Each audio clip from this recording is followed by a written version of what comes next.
My summer trip to Cedar Creek Cottage. The horror I just can't forget. It was summer 19 when my friends Olivia, Ethan and I decided to spend a week at Cedar Creek Cottage, a secluded spot in rural Pennsylvania.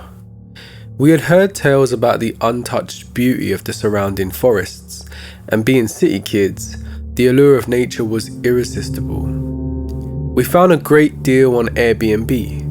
The host, Mrs. Langley, had rave reviews about being accommodating, and the pictures of the wooden cottage overlooking a pristine lake were breathtaking. Our journey began with a long drive filled with music and laughter. By the time we reached, the sun was setting, casting long, eerie shadows across the dense trees.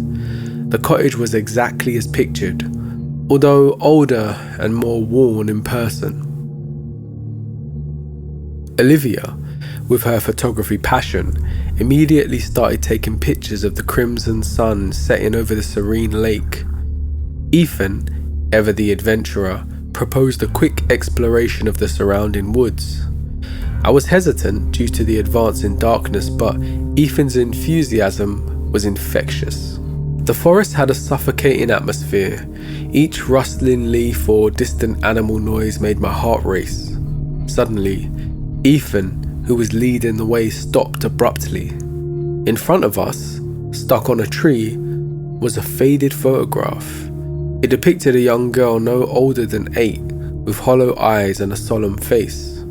On the back, written in a scrawling, uneven handwriting, was, "Do not look for her." Chilled, we decided to head back, dismissing the photo as a tasteless prank by previous visitors. That night, as we roasted marshmallows and shared stories around the fireplace, there was a sudden knock on the cottage door. It was rhythmic and persistent. We exchanged nervous glances. Mrs. Langley had mentioned that the closest neighbour was miles away. I approached the door, peeping through the keyhole. No one. Slowly, I opened the door to find another photograph on the doorstep. It was the same girl, but this time, she seemed to be standing in front of our cottage. The back read, "You looked." The atmosphere grew tense. Olivia wanted to leave first thing in the morning. Ethan tried to defuse the situation, suggesting it might be Mrs. Langley playing a prank after perhaps seeing Olivia's camera. Later that night, I was awakened by the soft humming of a lullaby. It was sweet yet unnerving. Following the sound, I found myself standing outside Olivia's room. The window was slightly ajar, and there, reflected in the pale moonlight, was the silhouette of the girl from the picture, humming and watching Olivia sleep. Panicking, I woke Ethan. Together, we decided to leave immediately, packing our things quietly so as not to disturb the entity. But as we tiptoed through the living room, the fireplace suddenly roared to life, illuminating dozens of photographs scattered around the room, each one of the girl getting progressively closer to the cottage. The last picture was of her standing by the fireplace, with us reflected in her hollow eyes. We bolted for the car, the tires screeching as we sped away. As the cottage receded in the distance, a chilling lullaby echoed in the wind, ensuring we'd never forget that summer at Cedar Creek Cottage. When we got back to the city, we tried reaching Mrs. Langley to confront her, but her Airbnb listing had vanished. Upon further research, we discovered a tragic tale of a young girl named Annabelle who disappeared near Cedar Creek in the 1950s. Her body was never found, but locals claim her spirit roams the woods, especially in summer. To this day, I can't explain what we experienced. All I know is that somewhere in the depths of Cedar Creek's forest, there's a story waiting to be told, and a girl waiting to be found. The haunting of Hemsby Beach, an experience I can't erase. During the summer of 2021, my friends Ellie, James and I decided to take a road trip to Hemsby Beach, located on the eastern coast of England. It was known for its vast stretches of sand and seemingly endless coastline. Our goal? A much needed break filled with bonfires, beach games and maybe a little exploration. We rented a quaint little beach house just off the main promenade. The owner, Mr. Harris, had left a note welcoming us and suggesting some local spots to explore. One recommendation was to visit an old shipwreck a mile down the coast, visible only during low tide. Our first day was perfect. Hemsby's golden sands were mesmerising, the sun bright but not overwhelming, as the sea's gentle murmur provided a soothing backdrop. As evening approached, James brought up Mr. Harris's suggestion about the shipwreck. With some hours left before dark, curiosity won, and we decided to find it. Walking down the coastline, we finally stumbled upon the remnants of an old ship, half buried in the sand. The ship's once magnificent structure was now a decaying relic, but the name, the Lady Agatha, was still faintly legible on its bow. Around the shipwreck, we discovered small faded trinkets, a porcelain doll, a rusted compass, and a worn-out diary. Ellie, always fascinated by history, picked up the diary and began to flip through its pages. The entries spoke of a tragic tale where the ship, lost in a fierce storm in 1873, had wrecked, leading to the loss of numerous lives, including a woman named Lillian and her daughter, Clara. James suggested we take the diary back, read it by the bonfire, and maybe share some ghost stories. As the sun set, casting a blood-red hue on the horizon, we started our journey back, feeling an odd heaviness in the air.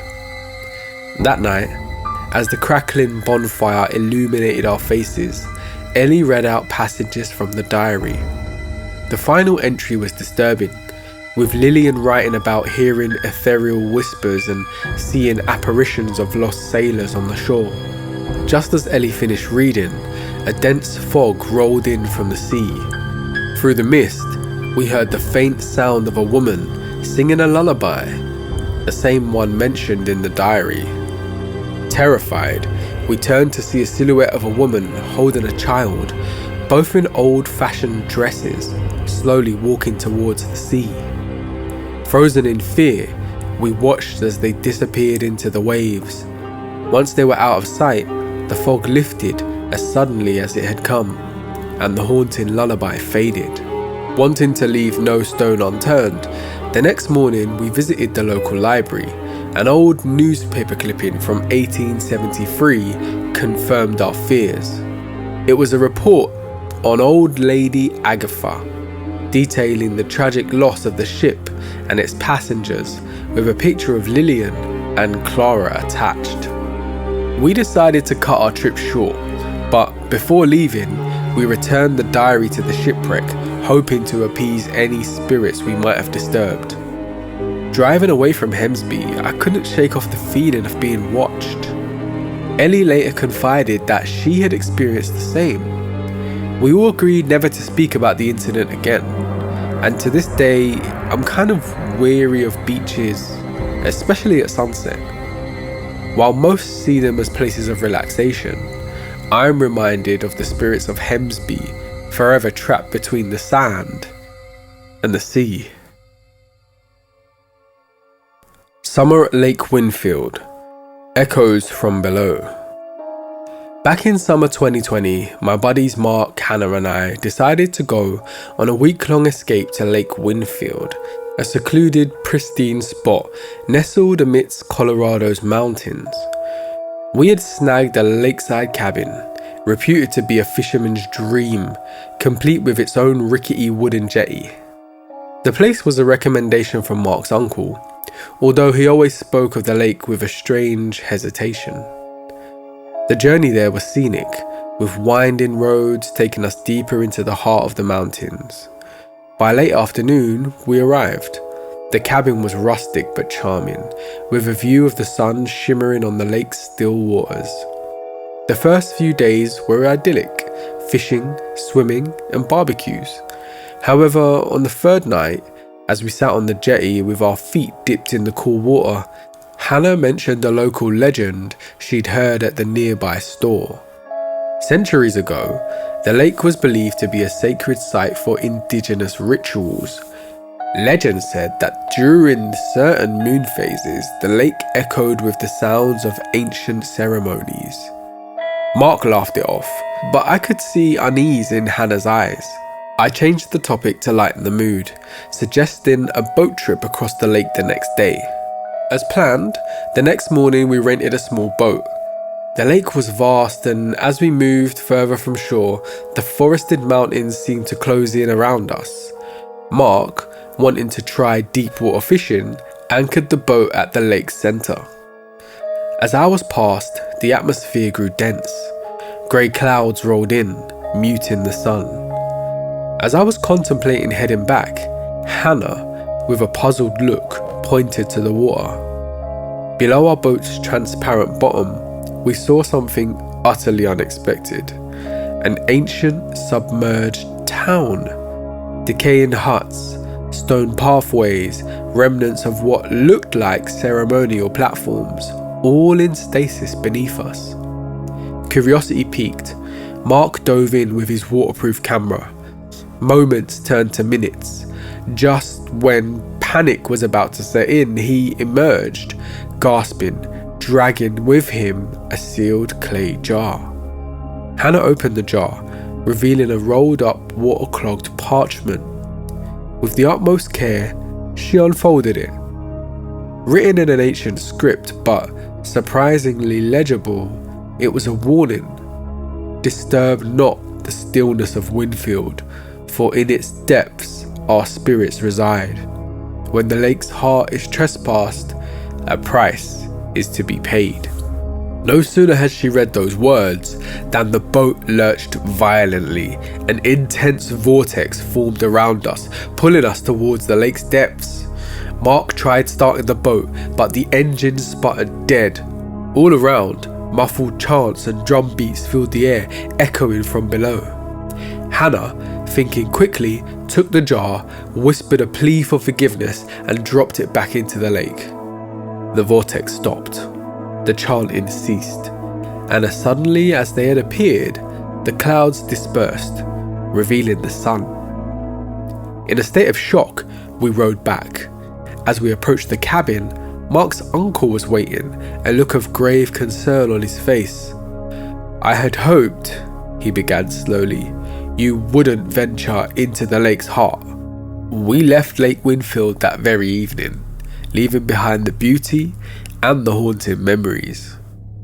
Now, a year later, Mark still has the photos he took, but whenever we look at them, we only see our own terrified reflection staring back, a chilling reminder of the summer we trespassed upon ancient spirits and barely escaped to tell the tale.